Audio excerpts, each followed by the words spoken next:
So another interesting topic that I came up with about 4 hours ago when I woke up in the middle of the night or morning or whatever.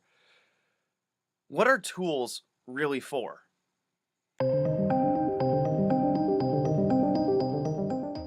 So everybody knows, or hopefully you do, or if you're new to magic and stuff, well then welcome to Magickology.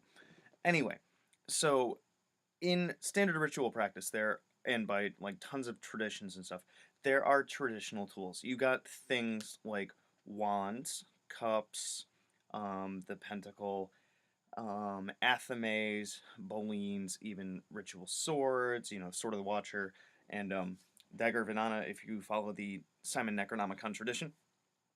And there's like scourges and any number of things can be tools. I was just trying to go off the top of my head with standard ritual practice tools and stuff from like standard pagan ritual format.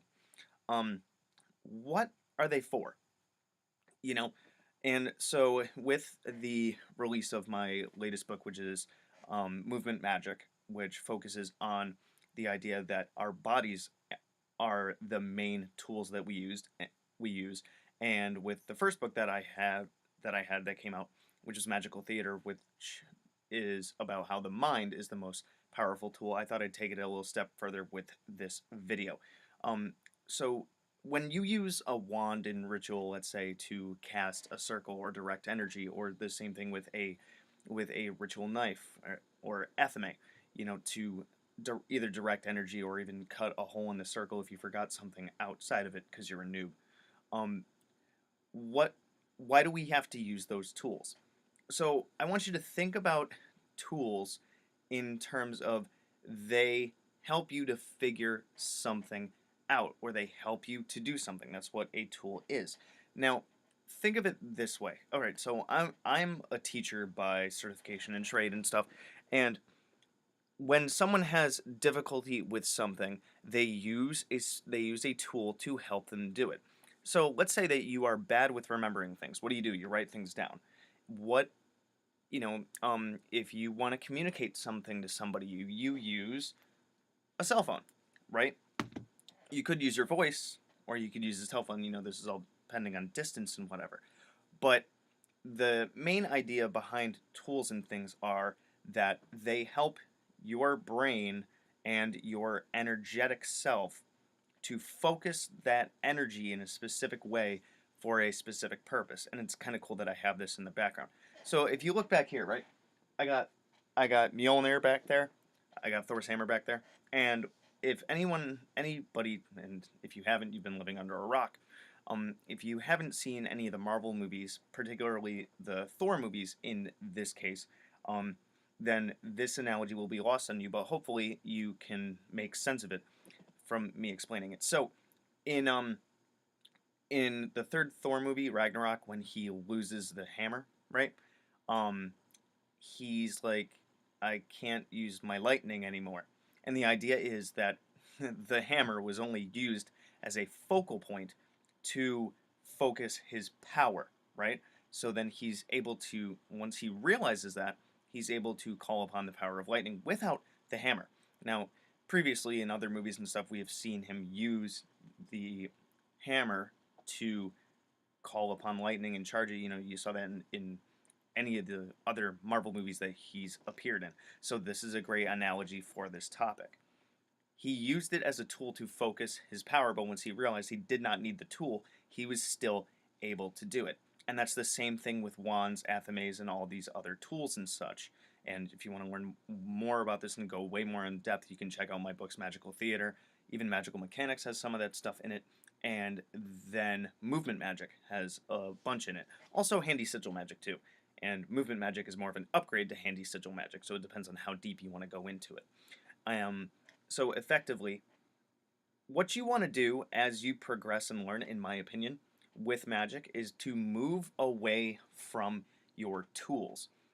Because when you start working with tools, that is to get you to get a feeling for and an identification with, okay, when I cast a circle, this is how it feels. This is the visualization that works for me. The energy flows this way. This is how it feels. This is the way that I work it. This is the way I make it happen. But then as you do it more and more and more and more, and you become more accustomed to that feeling of when you cast a circle or what have you, then you are more able to activate that and perform that action without having to use the tool. You know, you can use a grabber to go grab something, or you can get off of your chair and go get it. You know, it's the idea of these things help you, but you shouldn't depend on them. You know, you shouldn't rely on, oh, I don't have this, that, or the other thing, so my ritual will not be successful. And that also speaks to the idea of whether you have certain ingredients or not.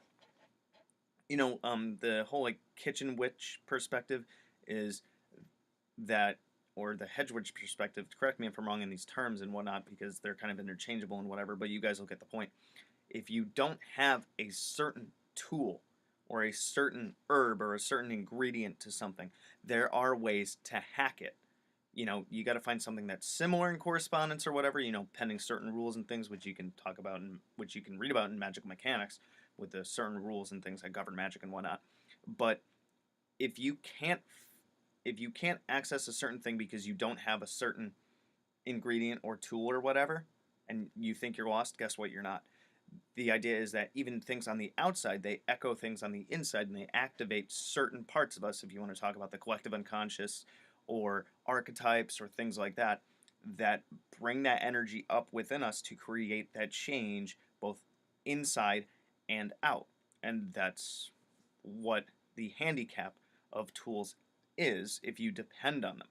So you got to find a way to MacGyver things when you don't have tools and you want to move away from tools, because tools help you to access that certain aspect of magic that you really do have inside. Like, think about this.